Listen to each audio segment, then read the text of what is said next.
नमस्कार मंडळी, तुम्हा सर्वांचं खूप खूप मनापासून स्वागत आहे माझ्या चॅनलवरती। आज मी तुमच्यासाठी एकदम मी उपयोगात येणारे किंवा डेली रुटीनमध्ये किंवा माझ्या चुकांमधून मी शिकत आलेल्या अशा बऱ्याच गोष्टी आहेत ज्याने आपली लाईफ, आपलं डेली रुटीन, आपलं प्रत्येक गोष्ट इतकी इझिली होणार आहे आणि खर्च खूप कमी येणार आहे। हेच मी तुम्हाला या व्हिडिओमध्ये सांगणार आहे, त्यामुळे प्रत्येक टिप खूप युजफुल असणार आहे, त्यामुळे व्हिडिओ शेवटपर्यंत पाहत राहा। मी प्रत्येक गोष्टी डिव्हिजन केल्या, म्हणजे hair care, skin care, body care, सगळी गोष्ट डिव्हिजन वाईज। तर आपण ते प्रत्येक गोष्ट त्या पद्धतीने आणि त्या किती छोट्या गोष्टीतून किंवा खूप युजफुल गोष्टीमधून ते एकदम इझी करता येईल हे जाणून घेऊ। आपली फर्स्ट कॅटेगरी आहे हेअर केअर, जी खूप महत्त्वाची असते। केस हे स्त्रीचं सौंदर्य आहे असं म्हटलं जातं। First, hair oiling once a week, म्हणजे आठवड्यातून एकदा तरी आपण हेअर ऑइल केलं पाहिजे, म्हणजे केसांना तेल लावलं पाहिजे।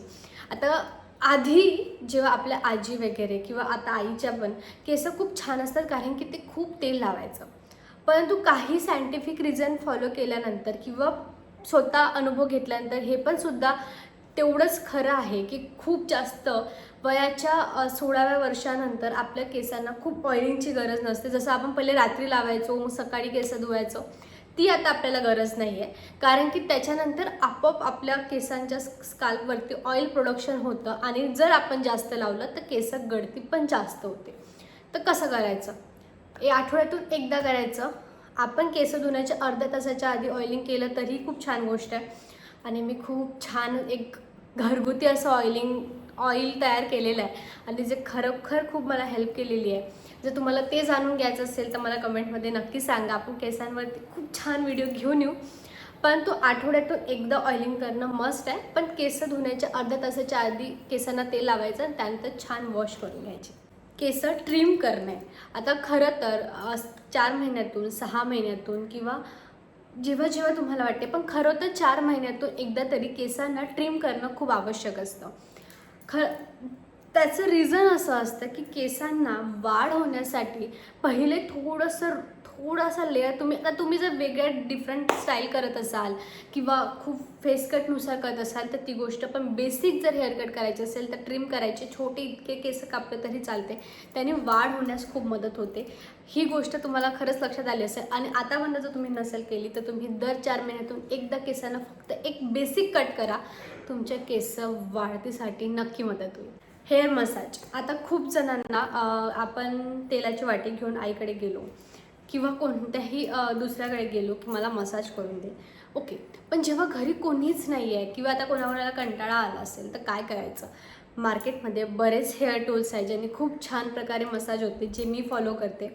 त्यापैकी एक आहे, बेस्ट ॲमेझॉनवरती आहे, तुम्हाला पूर्ण व्हिडिओमध्ये दिसत असेल। बेस्ट टूल आहे, इतकं छान रिलॅक्स फील होतं, आणि खरं तर जेव्हाही आपण तेल लावतो तेव्हा ही मसाज करायला पाहिजे, त्यामुळे आपल्या स्काल्पवरती ना ऑइल प्रोडक्शनचं पण जे असेल रूटला ना एक चालना मिळते। म्हणजे कोणाला कोणती तरी गोष्ट करायसाठी धक्का द्यावा लागतो, तसं त्या मसाजने, त्या स्काल्पला मसाज केल्याने तिथले जे पण गोष्ट आहे ती एकदम क्लीन होईल किंवा खूप आपलं छान रिलॅक्स फील होतं, त्यामुळे आणि ब्लड सर्क्युलेशन छान होतं, त्याच्यामुळे सुद्धा ते केस वाढतात। त्यामुळे या गोष्टी यामधून होतात, त्यामुळे तुम्ही हे सुद्धा केलं पाहिजे। त्यामुळे जेव्हा ऑइलिंग कराल त्याच्यानंतर मसाज का आवश्यक आहे हे मी तुम्हाला सांगितलं आहे, त्याच्यासाठी टूल्स पण मार्केटमध्ये आहे। आणि लास्ट म्हणजे हेअर ग्रोथ सिरम, भरपूर गोष्टी आहे मार्केटमध्ये ज्या खूप छान छान आहे, म्हणजे बेसिकली काही ब्रँडचे तर खूप सुंदर आहे, जसं विशकेअरचं हेअर ग्रोथ सिरम खूप सुंदर आहे, किंवा मिनेमिलिस्टचे जे सिरम येतात ते सुंदर आहे, बरेच खूप छान सिरम आहे। परंतु यामध्ये इन्व्हेस्ट करण्यापेक्षा मी जेन्युअली स्वतःच्या ज्यातून सांगते की मी फक्त रोजमेरी लीव्ज ॲमेझॉनवरून विकत घेतलेल्या, म्हणजे त्याच्या तुम्हाला जनरल स्टोअरमध्ये सुद्धा मिळेल, त्याला पाण्यामध्ये मी उकळून घेते आणि ते जे पाणी आहे ते स्प्रे जेव्हा मी केस नसेल धुवायचे तरीसुद्धा मी ते लावते, कारण की ते पाणीच असते एक प्रकारे।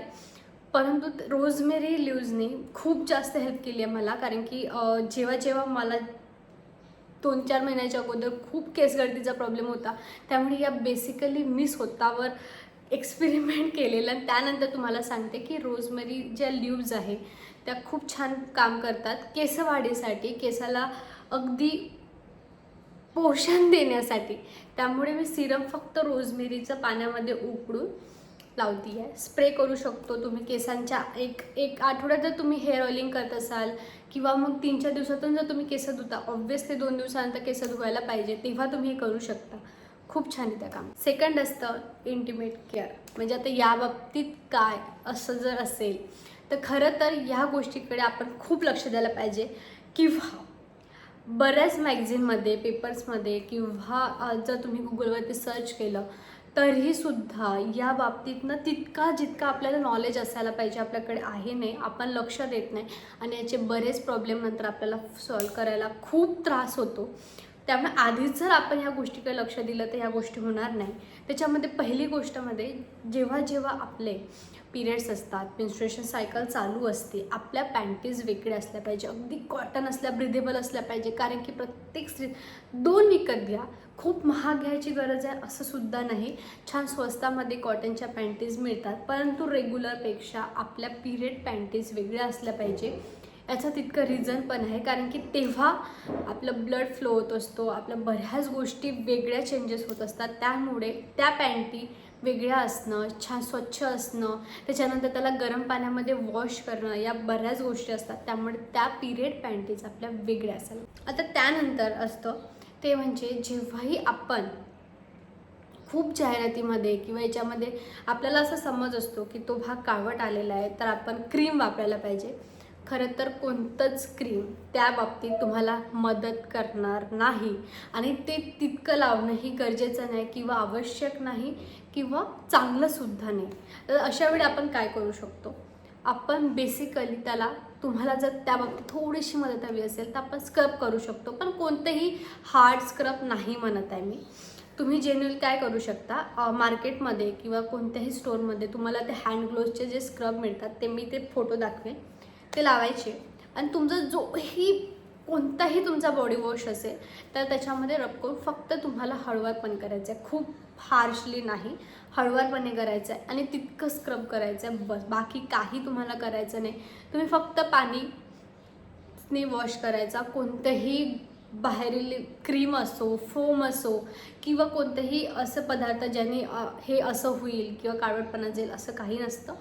ती जागा, ती गोष्ट खूप नाजूक असते, त्यामुळे यापैकी कोणतीही गोष्ट करायची नाही. आणि थर्ड म्हणजे कोणाकोणाला त्या याच्यामध्ये जे फक्त मेन्स्ट्रुएशन सायकलमध्ये नाही, बाकी वेळेससुद्धा बरेच प्रॉब्लेम असतात किंवा कोणाला खूप इचिंग होत असतं, कोणाला घाम येत असतो. आपल्याकडे कॉटनचे जे पण पॅड्स असतात, कॉटन पॅड्स म्हणजे तेवाले नाही, कॉटन रुमाल असो किंवा कॉटन टिश्यू असो, कॉटन टिश्यू बेसिकली, फ्राईडवाले टिश्यू नाही, एकदम कॉटनवाले टिश्यू मिळतात, खूप छान स्वस्त मिळतात. ॲमेझॉनवरती जर मला लिंक सापडली तर मी लिंक नक्की मेन्शन करेन. ते आपल्याकडे असू द्या. म्हणजे आफ्टर तुम्ही कुठे बाहेर असेल किंवा तुम्ही घरातसुद्धा असाल, जर तुम्हाला हा प्रॉब्लेम होत असेल तर तुम्ही त्याचा यूज करू शकता. ब्रिदेबल राहते. कोणत्याही आर्टिकलमध्ये असं लिहिलेलं असतं की ती जागा मॉइस्ट असणं, ती जागा, कारण की त्याची केअर करणं देवाला माहीत, त्याची केअर करणं हे आपलं खूप इम्पॉर्टंट एक डेली रुटीन असायला पाहिजे. आपण ते करू शकतो आणि त्याच्यात काही खूप विभिन्न प्रकारच्या गोष्टी नाही करावं लागत. कॉटन टिश्यूनी आपण ती जागा स्वच्छ करून एकदम, किंवा रुमालसुद्धा असेल, नॅपकिन असेल, पण कॉटनवाले, कारण की कॉटन हे पाणी शोषून घेतं. ती जागा कोरडी असणं खूप गरजेची असते. त्याचं मॉइस्ट हे आपोआप आपल्या इंटरनल भागाने होत असतं. परंतु अशा गोष्टींनी आपण या छान त्याची काळजी घेऊ शकतो आणि बाहेरील कोणत्याही क्रीम्स, फोम्स, ऑइलिंग कोणतीही गोष्टीची गरज नाही. वॉश करण्यासाठी फक्त पाण्याची गरज आहे, बाकी काही तुम्हाला त्या बाबतीत काळजी घ्यायची गरज नाही. आणि थर्ड म्हणजे बॉडी केअर. आता बेसिकली खूप घाईघाईचं काम आहे किंवा खूप आपल्याला वेळ नाही आहे आणि बॉडी केअर कितीही घाई असेल, तुम्ही कितीही धावपळीत असाल तर तुम्ही सकाळी नाही करू शकले तर ही गोष्ट रात्री करू शकता. करायचं काय, या बॉडी केअरमध्ये फर्स्ट इम्पॉर्टंट गोष्ट असते म्हणजे बॉडी क्लीन असणे. त्यासाठी आपण सोप, बॉडी वॉश याचा वापर करतो. सोप आता खूप अनहायजेनिक झालेलं आहे, त्यामुळे आपण बॉडी वॉशकडे वळूया. आणि आता याच्यामध्ये बरेच बॉडी वॉश मी वापरलेले आहे. त्याच्यापैकी मला सगळ्यात जास्त आवडलेलं ते म्हणजे केमिस्ट ॲट प्लेचं AHA + BHA वालं होतं. त्यानंतर बाकी खूप विभिन्न प्रकारचे आहे. रिसेंटली मी डॉट अँड कीचं वापरलेलं, ते सुद्धा खूप सुंदर होतं. खरं तर बॉडी वॉश अशी गोष्ट आहे जी स्वतः यूज केल्यानंतर आफ्टर अ शॉवर तुम्हाला खूप छान फील होतं, रिलॅक्स फील होतं. खूप हार्शली कोणती गोष्ट करायची गरज असते घासून घासून, जसं आधी पहिले आपण घासायचो नाही. बॉडी वॉश अशी गोष्ट आहे जी क्लीन करतं बॉडी. कोणतेही बॉडी वॉश वापरू शकता तुम्ही. डवचे आता विभिन्न प्रकारचे बॉडी वॉश आले आहे, मी यूज नाही केलेले, पण त्याच्यानंतर समजा मी यूज केलं तर त्याचा रिव्ह्यू मी तुम्हाला नक्की देईन. त्याच्यानंतर जे मी यूज केलेले आहे त्याच्यापैकी बेच असो, डॉट अँड कीचं असो, बरेच चांगले चांगले आहेत, त्याच्यामुळे तुम्ही ते यूज करू शकता. पण बॉडी वॉश वापरणं हे खूप छान गोष्ट आहे, खूप हायजेनिक गोष्ट आहे. आपल्याकडे असतं, त्याच्यामुळे बॉडी वॉशकडे वळा. खूप जास्त स्वतःला त्रास दिल्यानंतर मला बेसिकली जर मी घरी असेल किंवा मी कुठे जात नसेल किंवा मला कोणतेही काम नसेल तरीही केस ट्रिम करणं किंवा हँडवॅक्स करणं किंवा बॉडीवरती केस असणं मला आवडत नाही. माझा हा स्वतःचा एक सवय असल्याप्रमाणे. पण तुम्हाला जर जेव्हा म्हणजे एखाद्या कार्यक्रमासाठी किंवा नाही इतकं गरजेचं वाटत असेल तर ते तुमच्यावर अवलंबून आहे. परंतु मला नाही आवडत. मी जेव्हा एक महिन्यातून तरी मी ते करते. परंतु वॅक्स खूप छान छान सुद्धा आहे. म्हणजे रिका वॅक्स असो की जे लेझरने पूर्ण त्याच्या ट्रीटमेंट घ्यावं लागतात, सिटिंग घ्यावी लागते, ते सोडून पहिले मला वाटायचं की बॉडी रेझर जो आपला असतो त्याने केस काढल्यानंतर केसाची ग्रोथ जास्त वाढते किंवा केस खूप डार्क येतात, त्याची जी वाढ असते ती खूप जास्त होते. परंतु जेव्हा मी 2-3 वेळा ही गोष्ट यूज केली माझ्या लक्षात आलं की असं काही नाही आहे. ओके, काहीही असं होत नाही. स्वतः वापरलेलं आहे त्यामुळे सांगते आहे. मी हे रिसेंटली 4 महिने झाले मी बॉडी रेझर यूज करते आहे आणि त्याच्यानंतर मला असं काही जाणवलं नाही की माझे केस घट्ट झाले, माझी केसांची ग्रोथ लवकर झाली, असं काही झालेलं नाही. त्यामुळे तुम्ही बॉडी रेझर वापरू शकता. विनसचे खूप सुंदर बॉडी रेझर आहे.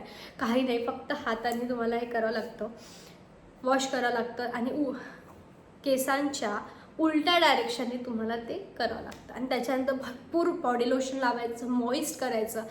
खूप सुंदर आणि मुलायम असे हात पाय तुम्हाला मिळतात, पण तो खूप सुंदर असतात. त्यामुळे बॉडी रेझर खूप कन्व्हिनियंट आहे, वेळ लागत नाही, वॅक्सिंगचा त्रास होत नाही, त्यामुळे बॉडी रेझर यूज करायला सुरुवात करा. ओके, खूप ताजंतवानं झाल्यानंतर ना आपल्याला खूप छान फील होतं, बॉडीचा एकदम छान सुगंध येत असेल, दुसऱ्यांचं सोडा आपल्याला खूप छान फील होतं. त्याच्यासाठीची बेस्ट ट्रिक म्हणजे मी body lotion plus body oil या दोघांनाही मिक्स करते. काय हे असं खरं कोणतं करते? बॉडी लोशन कोणते असो, नेव्हिया असो, विश केअरचं असो, बेसिकली जर माझं म्हणणं असेल बॉडी लोशन ना AHA + BHA इन्ग्रेडियंटवालं असलं पाहिजे. ती बॉडीला एक्सप्लोएट करायचं काम करतं किंवा बॉडीचा जो टॅनिंग असतो तो कमी करायचं काम करतं. त्यामुळे हे असायला पाहिजे. विश केअरचं बॉडी लोशन बेस्ट आहे आणि त्याच्यामध्ये मी प्लमचं बॉडी ऑइल टाकते. प्लमच्या बॉडी ऑइलचा जो व्हॅनिलाचा फ्लेवर आहे द बेस्ट आहे. त्या दोघांचं कॉम्बिनेशन खूप छान जुळतं, कारण की या याच्यामध्ये कोणताही सुगंध नाही आहे. विश केअरच्या याच्यामध्ये माझी बॉडी खूप हायड्रेट फील करते, खूप सॉफ्ट फील करते, त्यामुळे तुम्ही ते सुद्धा यूज करू शकता आणि या दोघांचं कॉम्बिनेशन तुम्हाला खूप हायड्रेटिंग फील करतं.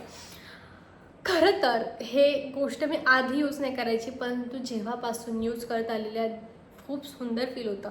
त्यामुळे body lotion plus body oil mix करून लावायचं, तुमचा दिवस शॉर्टेड होईल. चौथं आहे ते म्हणजे स्किन केअर आणि स्किनकडे लक्ष देणं ही काळाची गरज आहे असं म्हटलं तरी चालेल, कारण की प्रत्येकाला सुंदर दिसायचं असतं. नाही म्हटलं ना समोर तरी त्याला स्वतः मनापासून तर वाटतं की मी छान दिसले पाहिजे.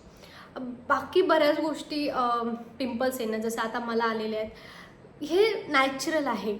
याला आपण ना कितीही क्रीम्स लावले, कितीही लावलं तरी काही गोष्टी येणार ते येणार, परंतु त्याच्यानंतर ते आपोआप जातात सुद्धा. त्यामुळे ही अगदी नॅचरल गोष्ट आहे, त्याला काही टेन्शन घ्यायची गरज नाही आहे. परंतु मी तुम्हाला सांगते की अशा वेळी तुम्ही स्किन केअर कोणत्या रीतीने छान फॉलो करू शकता. स्किन केअर म्हटलं आणि फेशियलचं मी जर नाव नाही घेतलं तर अर्धवट राहील.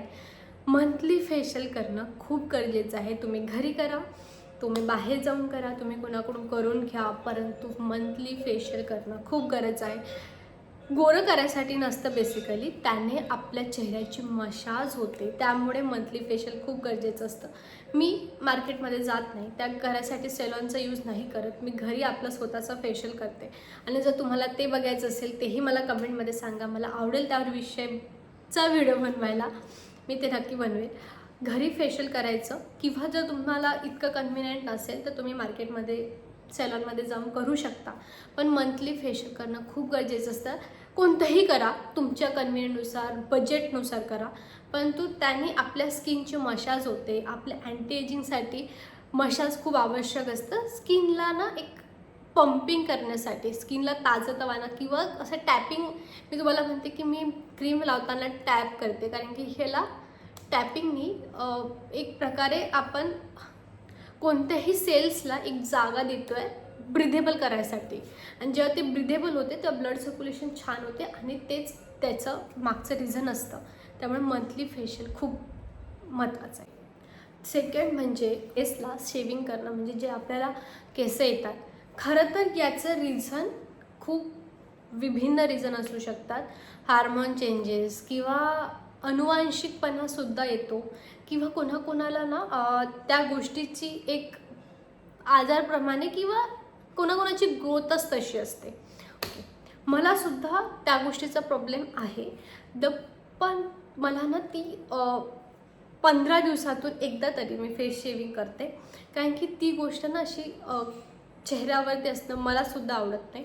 तुम्हासुद्धा ठेवा, कारण की जेव्हा जेव्हा आपल्या चेहऱ्यावरती काही गोष्ट असते, ही खरंच अशी आहे की आपल्याला मनापासून असं वाटतं की मी छान दिसत नाही. जर आपला चेहरा फ्रेश नसेल किंवा तो छान दिसत नसेल, त्याच्यासाठी फेस शेविंग पण एक आहे, पण ती आता कशाने करायची. ओके, मी स्टार्टिंगला फेस रेझर जे मिळतं, जे मी तुम्हाला त्याच्या बाबतीत सांगितलंसुद्धा आहे, बेस्ट आहे. काही प्रॉब्लेम नाही आहे, केस दाट येत नाही किंवा केसांची वाढ खूप जास्त होत नाही. रेझर छान आहे. तुम्ही जर त्या बाबतीत यूज टू झाले तर ती खूप सुंदर गोष्ट आहे. मी स्टार्टिंगला ते यूज करायची, त्याच्यानंतर मला स्वतःचं जे फेस वॅक्स आहे ते सुद्धा येतं, परंतु त्याचं एक कन्व्हिनियंट आहे की ते प्रत्येकाला जमेल असं नाही, आणि थोडं रिस्की काम असतं, कारण की त्याच्यानंतर बम्प्स येणं खूप जास्त, त्याचं येण्याची खूप जास्त पर्सेंटेज हाय असतं की बम्प्स येईल आपल्याला, कारण की आपण ओढतो. ठीक आहे, रेझर बेस्ट आहे. बाकी इलेक्ट्रॉनिक्स टूलसुद्धा खूप छान छान मार्केटमध्ये आहे. मी लिंक मेन्शन करेल, तुम्ही ते घेऊ शकता. परंतु सध्या मी रेझर यूज करते आहे, आणि 15 दिवसातून एकदा मी ते करते, आणि खरंच कन्व्हिनियंट आहे. अजून मला प्रॉब्लेम आलेला नाही, कारण की आता मी भरपूर वर्ष झाले ते यूज करते आहे. त्यामुळे रेझर बेस्ट आहे. बाकी मी कोणत्याही गोष्टीला प्राधान्य देणार नाही, परंतु रेझर. आणि इलेक्ट्रिक टूलच्या बाबतीत झालं तर मी आतापर्यंत यूज केले नाही. जर मी केलं तर तुम्हाला शॉर्टमध्ये मी नक्की सांगेन की माझा एक्सपिरियन्स कसा होता. पण सध्या मी रेझर यूज करते, आणि ती खूप छान गोष्ट आहे. यूज टू झाले तर बेस्ट गोष्ट आहे. ओके, पिंपल्स येणं किंवा येणं, खरं तर रिझन माहिती असतं. आता काळजी कशी घ्यायची. पिंपल्स आल्यानंतर द मेन रिझन मी करते, मी टेन्शन घेत नाही की मला आता पिंपल्स आलं. ओके, आले त्यानंतर ना तुम्ही स्किनला प्रत्येक 2 दिवसाच्या आडमध्ये स्टीम देऊ शकता. आता स्टीम कशी द्यायची, बरेच मार्केटमध्ये अप्लिकेटर आहे. ॲमेझॉनवरती खूप सुंदर सुंदर स्टीमर आहेत, छोटे छोटे, बजेट फ्रेंडली आहे. त्याने फक्त स्टीम द्यायची. स्किनला स्टीम दिल्यानंतर तुम्हाला बराच फरक जाणवेल. तुमची स्किन इतकी छान हायड्रेट फील होतं. आता स्टीम दिल्याने कसं काय पण होतं. फेशियलमध्ये सुद्धा स्टीम दिली जाते, आणि तुम्ही अशी सुद्धा घरी स्टीम देऊ शकता. त्याने ना तुमचे पोर्सला पहिले ते ओपन होतात. ठीक आहे, त्याच्यानंतर ती छान ब्रिदेबल झाले ना की प्रत्येक गोष्ट खूप सुंदर दिसायला लागते. त्याच्यामुळे बऱ्याच गोष्टीमध्ये तुम्हाला घाम आल्यानं असं म्हणतात की घाम आला पाहिजे, स्किन सुंदर होते. त्याचं एक रिझन असतं की घाम आल्यानंतर आपल्याला पूर्ण आपलं ऑइलिंग जे टेक्स्चर असतं ते निघून जातं. त्यामुळे सुद्धा आपली स्किन खूप सुंदर दिसते. त्यामुळे स्टीम तुम्ही करू शकता. आठवड्यातून 2 वेळा करा किंवा 2 दिवसाच्या आड करा, रात्रीच्या वेळी करा. 10 मिनटं जरी तुम्ही स्टीम दिली, तुम्ही खूप सुंदर हळूवारपणे, लगेच रिझल्ट दिसणार नाही, पण स्टीम तुमच्या स्किन केअर रुटीनमध्ये असू द्या, त्याने खरंच खूप फायदा. बेसिकली अशा गोष्टी होत्या ज्या मी खूप दिवसापासून किंवा खूप महिन्यापासून, वर्षापासून करत आलेली आहे आणि त्याच्या प्रत्येक गोष्टीतून काही चुका झाल्यानंतर मी गोष्टी शिकत आलेली आहे. ते मला तुमच्यासोबत शेअर करायच्या होत्या. अगदी बेसिक गोष्टी, याच्यामध्ये मी तुम्हाला खूप महाग काही सांगितलेलं नाही. बेसिक गोष्टी आहे, डेली रुटीनमध्ये करायच्या गोष्टी, आणि यानंतर तुम्हाला तुमचा एक वेगळा फरक जाणवेल जो मला जाणवलेला आहे. तर आय होप तुम्हाला हा विषय आवडला असेल, हा व्हिडिओ आवडला असेल, तर प्लीज व्हिडिओला लाईक करा, शेअर करा, सबस्क्राईब करा. एक बटन तुम्हाला दाबायची आहे. तुमच्यासाठीची छोटीशी गोष्ट माझ्यासाठी ती खूप मोठी असणार आहे. त्यामुळे तुम्हाला प्लीज चॅनलला सबस्क्राईब करा. तुमच्या मैत्रिणींना, तुमच्या फॅमिली, रिलेटिव्ह सगळ्यांना व्हिडिओ शेअर करा. आणि मी तुम्हाला मिळते नेक्स्ट व्हिडिओमध्ये एक वेगळा विषय घेऊन. तोपर्यंत नमस्कार.